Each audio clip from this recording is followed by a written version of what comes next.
The golden hour sunlight filtered through the windows of Rodriguez Auto Repair as 34-year-old single father Miguel Rodriguez wiped his hands on a shop rag, his gray t-shirt bearing the honest stains of a day spent working on engines. His 3-year-old daughter Sophia sat nearby on a small stool, quietly coloring in a book while staying close to her father as she always did during his weekend shifts at the garage.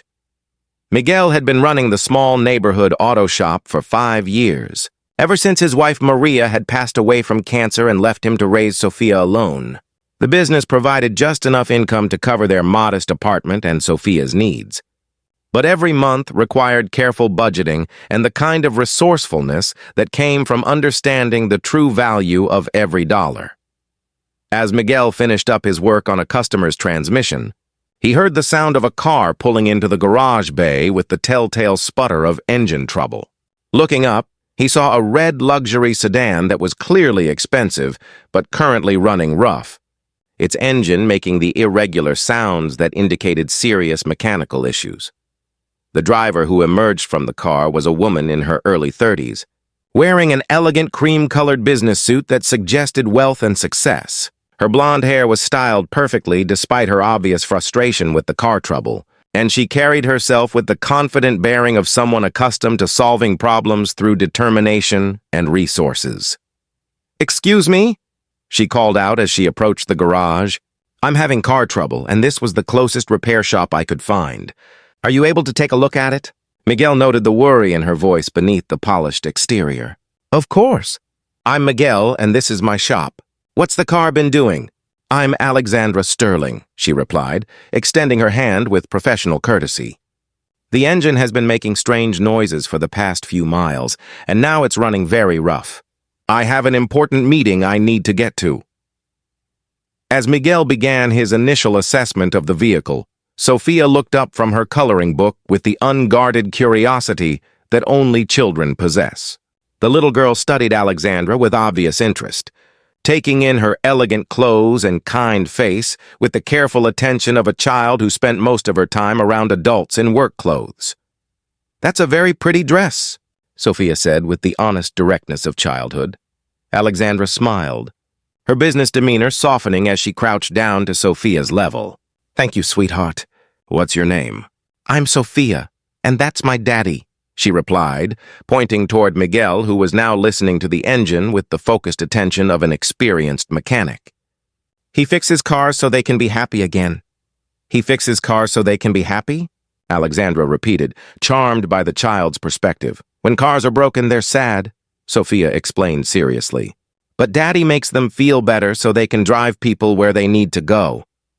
Miguel overheard this conversation while diagnosing the engine problems, and felt the familiar mix of pride and love that Sophia's innocent wisdom always inspired. She had a way of seeing the world that reminded him daily of what really mattered beyond just making ends meet. "Ms. Sterling," Miguel called out after completing his assessment. "I've found the problem. Your timing belt is about to fail completely, and you've got some related issues with the water pump and tensioner. It's going to need immediate attention to prevent major engine damage." Alexandra's face fell as she absorbed this information. "How long will the repairs take?" "If I start now and work straight through, I can have it done by evening," Miguel replied. "But I have to be honest with you. The parts and labor are going to be expensive." "This is precision work on a high-end vehicle," Alexandra calculated quickly, realizing that missing her meeting would cost her company a significant contract, but also understanding that proper repairs couldn't be rushed. "How much are we talking about?" Miguel gave her an estimate that was fair but substantial, watching as she processed the financial reality of quality automotive repair. What he didn't know was that Alexandra Sterling was the CEO of Sterling Enterprises, a company worth hundreds of millions, and the repair cost was insignificant compared to her daily business decisions. "Please go ahead with the work," Alexandra said without hesitation. "I'll call my meeting and reschedule. The car's safety is more important than any business appointment." As Miguel began the complex repair process, Alexandra found herself staying in the garage rather than calling for alternative transportation. Something about the atmosphere, the competent way Miguel worked, and Sophia's cheerful presence made the delay feel less frustrating than it should have. "Daddy, can the pretty lady have some of my crackers?" Sophia asked, offering Alexandra a small bag of goldfish crackers from her snack supply. "You don't have to share your snacks, mija," Miguel said gently while working under the hood. "But she looks hungry," Sophia insisted with the empathy that constantly amazed her father. "And Mama always said we should share with people who need help." Alexandra felt unexpected tears prick her eyes at this simple gesture of kindness from a child who clearly had little to spare but wanted to share anyway. "That's very sweet of you, Sophia. Your mama was very wise." "Mama went to heaven when I was little," Sophia said matter-of-factly, settling beside Alexandra on a clean workbench. "But Daddy takes really good care of me. He makes me breakfast and reads me stories and fixes everything that's broken." Alexandra looked at Miguel with new understanding, recognizing the strength required to raise a child alone while running a small business. "Your daddy sounds very special." "He is," Sophia agreed emphatically. "But sometimes I think he gets lonely when I'm sleeping and he's just sitting by himself." Miguel paused in his work, both touched and slightly embarrassed by his daughter's perceptive observation. Sophia had an uncanny ability to notice things that adults tried to hide. Over the next several hours, as Miguel methodically repaired the timing belt and related components, Alexandra found herself drawn into conversation with both father and daughter. She learned about Sophia's love of picture books, Miguel's pride in his daughter's intelligence, and the way they had built a life centered around hard work, mutual care, and simple pleasures. "You know," Alexandra said as she watched Miguel's careful, skilled work, "I've been to a lot of high-end dealerships and repair shops, but I've never seen anyone work with this level of precision and care. When someone trusts you with their vehicle, you're responsible for their safety," Miguel replied, adjusting the new water pump with meticulous attention to detail. "That's not something I take lightly." Alexandra was struck by his sense of responsibility and craftsmanship. In her business world, she encountered many people who talked about quality and service, but few who demonstrated it so naturally. As the afternoon progressed, Sophia grew increasingly comfortable with Alexandra, sharing her coloring book and asking questions about Alexandra's work with the same curiosity she showed about everything in her world. "Are you a princess?" Sophia asked at one point, studying Alexandra's elegant outfit. "No, sweetheart, I'm not a princess," Alexandra laughed. "I run a company that helps other businesses solve problems. Like how Daddy helps cars solve their problems." "Exactly like that," Alexandra said, impressed by Sophia's ability to find connections between different types of work. When Miguel finally finished the repairs as the sun was setting, the car ran smoothly and quietly, restored to perfect mechanical condition. Alexandra was amazed by the transformation and the obvious pride Miguel took in his craftsmanship. "Ms. Sterling, your car is ready," Miguel announced, wiping his hands and walking over to where Alexandra and Sophia were looking at a picture book together. "It sounds perfect," Alexandra said, genuinely impressed by the quality of the work. "Thank you for taking such good care of it." As Alexandra prepared to leave, Sophia suddenly looked up at her with the serious expression that always preceded her most important announcements. "Daddy," Sophia said clearly, "can she be my mommy?" The garage fell completely silent as both adults processed the innocent but profound question. Miguel felt his face flush with embarrassment, while Alexandra stared down at Sophia with surprise and something deeper. "Sophia? Mija?" "That's not how it works," Miguel said gently. "You can't just ask someone to be your mommy?" "But why not?" Sophia asked with the logical directness of childhood. "She's nice, and she's pretty, and she shared my crackers, and she made you smile more than you usually do." Alexandra knelt down to Sophia's level, her heart full of emotions she couldn't quite name. "Sophia, that's the sweetest thing anyone has ever said to me."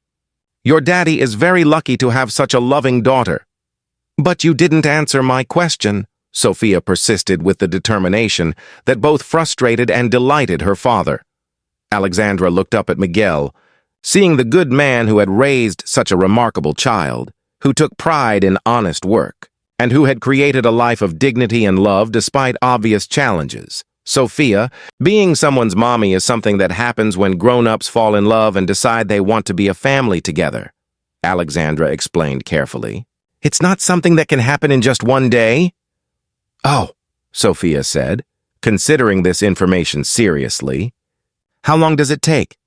Miguel and Alexandra looked at each other over Sophia's head, both feeling the unexpected connection that had developed during their afternoon together. Sometimes it takes a while, Alexandra said softly, her eyes meeting Miguel's. But sometimes the most important things are worth waiting for. 6 months later, Alexandra had become a regular visitor to Rodriguez Auto Repair, bringing her car in for maintenance far more frequently than necessary, but finding excuses to spend time with Miguel and Sophia.